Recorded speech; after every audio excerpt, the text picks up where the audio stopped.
A sua capoeira é você. Não existe nada fora de você na capoeira. Durante o jogo você exterioriza só os seus reflexos, seus apetites, sua personalidade integral, desprovida da maioria dos preconceitos.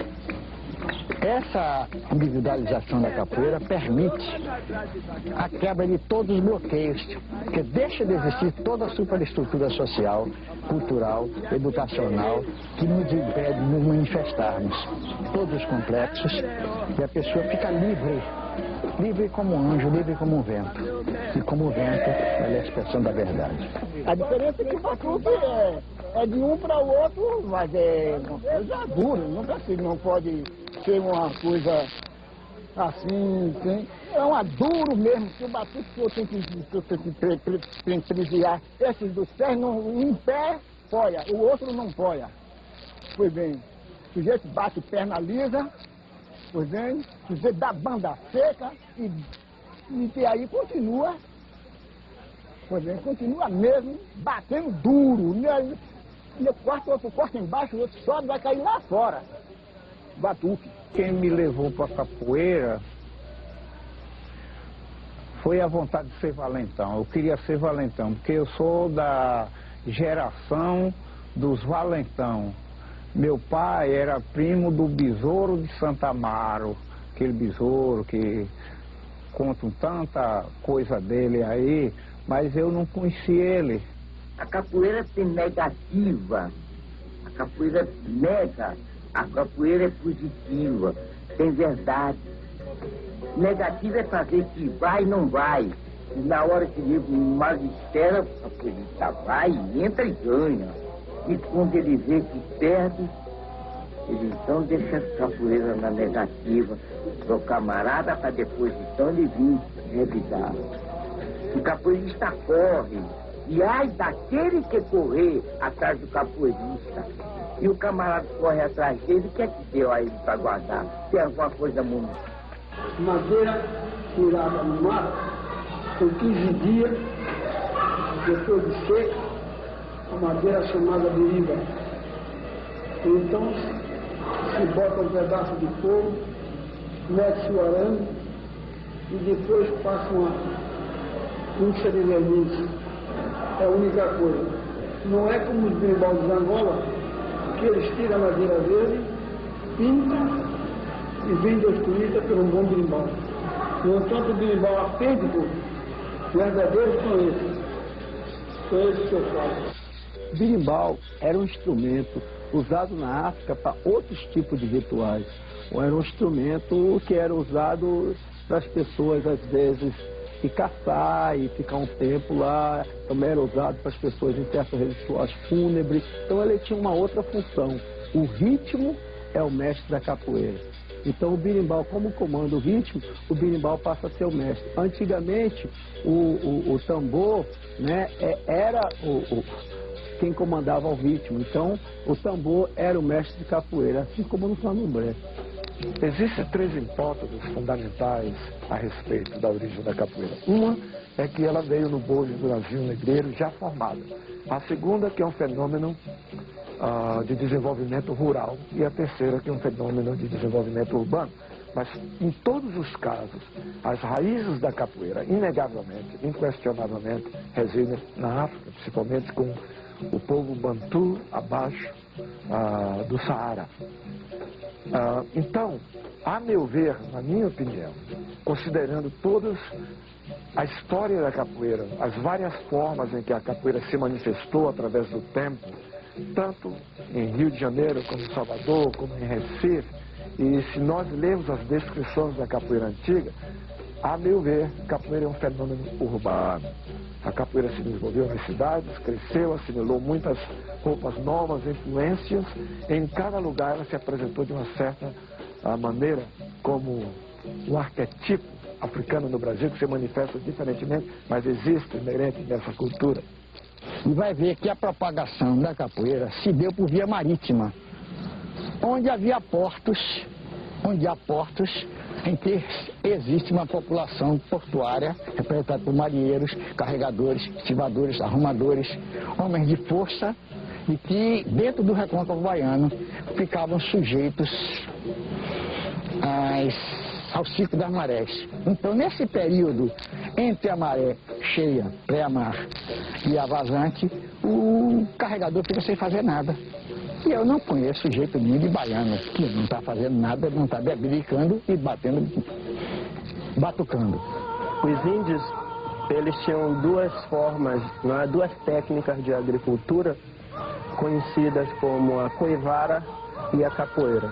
A coivara consistia na queima, do mato após a colheita. Após essa queima, ou algum tempo depois, eles fazerem o replantio. Será coivara. A capoeira, eles cortavam o mato ralo, mas eles não queimavam os restos da colheita. Eles deixavam um tempo para depois eles fazerem o replantio naquele espaço que eles chamavam de capoeira. E nesse mesmo espaço era onde os escravos eles praticavam o ningulo. Ora, sempre houve uma dificuldade do colonizador, dos senhores de engenho, de entender a língua dos povos escravizados, no caso aí dos africanos.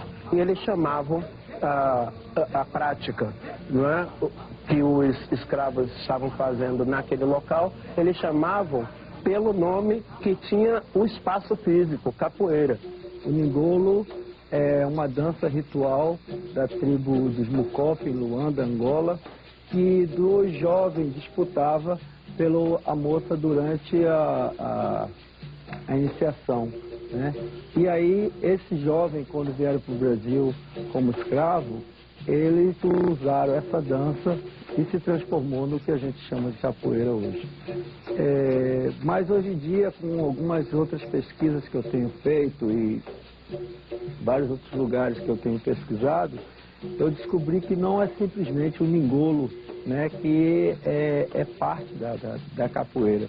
Para mim, hoje em dia, vários tipos de lutas, principalmente entre o povo banto, que chegou aqui no Brasil e elas se fundiram e transformou no que a gente tem como capoeira. Porque a gente vai ver que vários outros países, né, como Martinica, como Cuba, inclusive na Colômbia, né, todos os lugares que foram, o povo africano foi para lá como escravo, a gente vai encontrar essas pequenas formas de dança e luta que é muito parecida com o que a gente chama de capoeira aqui no Brasil. Como o próprio mestre Pastinha colocava, que a influência direta da capoeira está dentro do samba de caboclo, as pegadas do caboclo, ele chamado as piculas, que eram os dribles de corpo para poder enganar os adversários. Temos a inteligência marcante do negro, onde ele sempre foi estrategista para poder conseguir sobreviver. Ele sempre criou artifícios para poder enganar toda uma situação e se manter vivo no espaço. E temos também a ginga malandra do índio, ou a ginga malandra do português, do fadista, que é o cara, aqueles elementos que viviam nos portos, inclusive os introdutores da arma branca na mão do capoeira. A gente sabe que a navalha, que foi uma das armas mais poderosas que o capoeira tinha, além das suas pernas, suas cabeças e seus braços, era a navalha, que acompanhava eles dia a dia. A capoeira moderna é uma coisa mais sociável, uma coisa menos negra, enquanto a capoeira antiga era uma capoeira mais brigadora. Eles estavam se preparando para sobreviver nesse meio hostil. Essa é a influência maior do negro dentro da capoeiragem. E do índio, esse se perdeu com o tempo porque ele ficou na mata. Agora, o mestiço, esse foi o responsável pela transformação da capoeira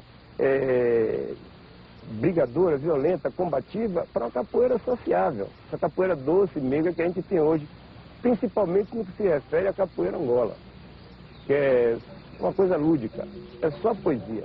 Para mestre Pastinha, que todos nós conhecemos a vida que teve, os sofrimentos, a cegueira e tudo mais, capoeira é uma dádiva divina, era uma maneira de aceitar com resignação, paciência, tudo que lhe ocorria, de bom ou de ruim. Para mestre Bima, o gigante de personalidade forte, e uma das mais expressivas manifestações do pensamento africano na Bahia, na sua época, capoeira era uma estratégia de lidar com os problemas do dia a dia da vida. A capoeira regional, criada pelo mestre Bimba, é um estilo novo para a antiga capoeira que existia em Salvador. Segundo ele, a capoeira tinha se popularizado muito, juntamente com a Bahia, e perdeu a característica de luta que era o que deveria ser. Ele, então, o pai dele era um bom batuqueiro, era uma antiga luta já em desuso aqui, o batuque. Ele tirou alguns golpes do batuque, alguma coisa dessa capoeira primitiva que hoje se chama de Angola, e mais a criatividade dele. Juntou isso tudo e deu o nome de capoeira regional, que é uma luta soteropolitana, quer dizer, daqui de Salvador, não do interior. Meu primeiro mestre chamava Juvencio, foi em Mata de São João ainda. Quando eu cheguei aqui em Salvador, eu já jogava alguma capoeira, mas tive um mestre aqui, Barbosa, já morreu, finado Barbosa. Depois o Barbosa me levava para a roda de cobrinha verde lá no chame-chame, que nesse tempo não tinha sede nem coisa de capoeira. Depois de Barbosa, eu passei para Seu Pastinha. Mas quando eu cheguei em Seu Pastinha, eu aprendi muita coisa com ele, mas eu já era capoeirista, eu jogava capoeira, eu fiz tomar conta do trabalho dele. E ele, quando pouco tempo, ele ficou lá deitado numa cama, eu tomei conta do trabalho dele, ele me entregou o trabalho dele dizendo assim: João, você tome conta disso, que ele vai morrer, mas ele morre somente o corpo, em espírito ele vive, enquanto houver capoeira, o nome dele não desaparece. Com essas palavras que ele me entregou o trabalho dele, e é o trabalho dele que eu estou até aqui e vou levar à frente, se Deus quiser, porque eu não quero morrer, eu já estou confirmado de vida eterna, e lá no paraíso eu quero estar lá brincando na capoeira também. A primeira coisa que minhas pastinhas me ensinou era o jogo de braço. Era a primeira coisa. E aí comecei a treinar, depois caía para um lado, caía para o outro, ele dizia: olha, se você não tiver boa ginga, você não é um bom capoeirista. Você olha dentro do olho. E realmente ele começou a me ensinar. E depois de uns 2 ou 3 meses, eu desci lá pro Pelourinho, ao Centro Esportivo de Capoeira Angola e Seca. E comecei a treinar, como ele ensinava. Ele primeiro era a ginga. O jogo de braço, você metia o braço, tirava, entendeu? Porque ele dizia: olha, a capoeira Angola, ela é mais defesa do que ataque. Ele dizia: capoeira Angola não aprende quem não quer. Foi feita para homem, menino, velho e até mulher. Eu não sou folha de flange, eu não sou prato esmaltado. Eu não jogo com você porque você é um desclassificado. E assim eram meus pastinhos. Homens simples, amigos do povo, não largavam guarda-chuva. Podia estar chovendo, fazendo sol. Estava mestre Pastinha com o seu guarda-chuva.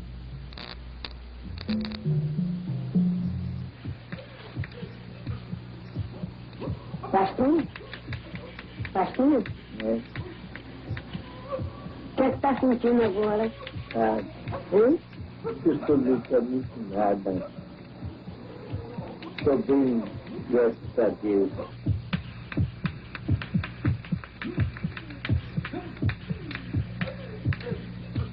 Vamos ouvir agora o hino da capoeira regional da Bahia, tocado pelo mestre Bimba.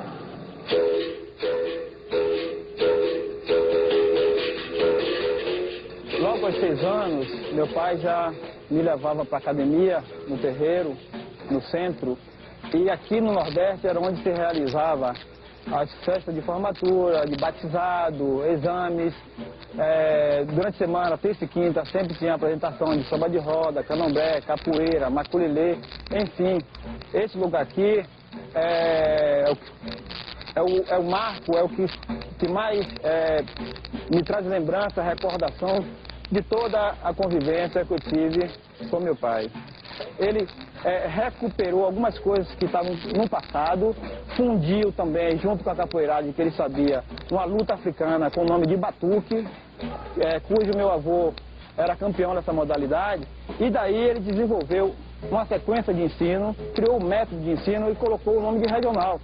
Então, daí é que começa toda a coisa não divisão, mas da identificação de uma capoeira que já existia, ou denominada de Angola, e a capoeira de Lubimba, com seu método, com seu sistema de ensino, com sua forma de charanga diferente. Eu costumo falar que o Bimba, ele formou cidadãos através dos ensinos da capoeiragem. E tanto no passado como na atualidade, o trabalho dele é de grande importância na vivência, né, não só cultural, mas como o crescimento, a formação do ser humano como um todo.